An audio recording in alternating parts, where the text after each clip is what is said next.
Hi అండి.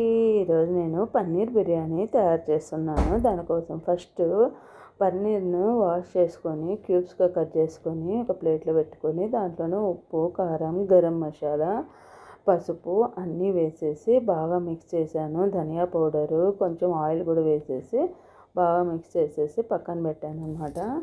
తర్వాత నేను దానికి కావాల్సిన రైస్ను 1 అవర్ ముందే నానబెట్టి పెట్టేశాను.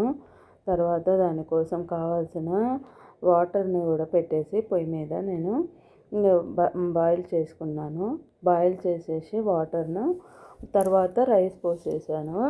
మనం వాటర్ తీసుకున్న దానికంటే కొంచెము తక్కువ పోసుకోవాలండి.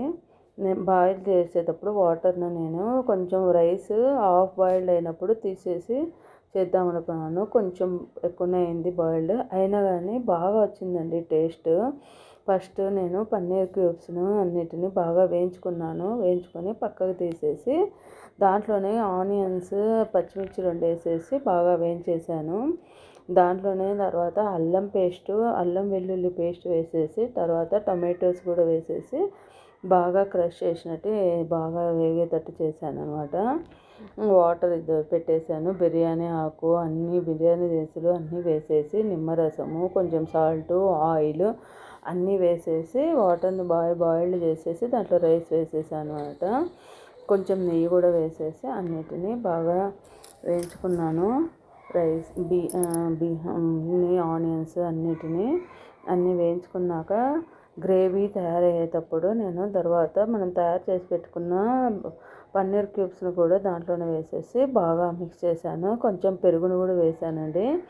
దాంట్లోనే కొంచెం ఉప్పు, కారం, గరం మసాలా, ధనియా పౌడరు, బిర్యానీ పౌడర్ కూడా తెప్పించి వేసేసాను. ఎంత టేస్టీగా వచ్చిందండి. అంత బాగా ఉడికినాక కొంచెం కర్డ్ వేసేసి బాగా మిక్స్ చేసేసి పన్నీర్ క్యూబ్స్ వేసేసి రైస్ని కూడా దాంట్లో పన్నీర్స్ అన్నీ వేసేసి బాగా ఉడికినమ్మడే రైస్ని కూడా వేసేసి బాగా కొంచెంసేపు స్లిమ్లో పెట్టేసి ఒక 5 మినిట్స్ పెట్టేశాను. ఎంతో టేస్టీగా వచ్చిందండి. ఫ్రైడ్ ఆనియన్స్ కూడా తయారు చేసి వేసేసాను. పైన నెయ్యి కూడా వేసేసి బాగా చేశాను. Tasty biryani ready. మీరు ఇలాగే చేస్తారా? ఎలా చేస్తారనేది కామెంట్ చేయండి. చూడండి, మెత్తగా అయిందేమో అని భయపడ్డాను కానీ ఎంతో బాగా వచ్చిందండి. సబ్స్క్రైబ్ చేయండి.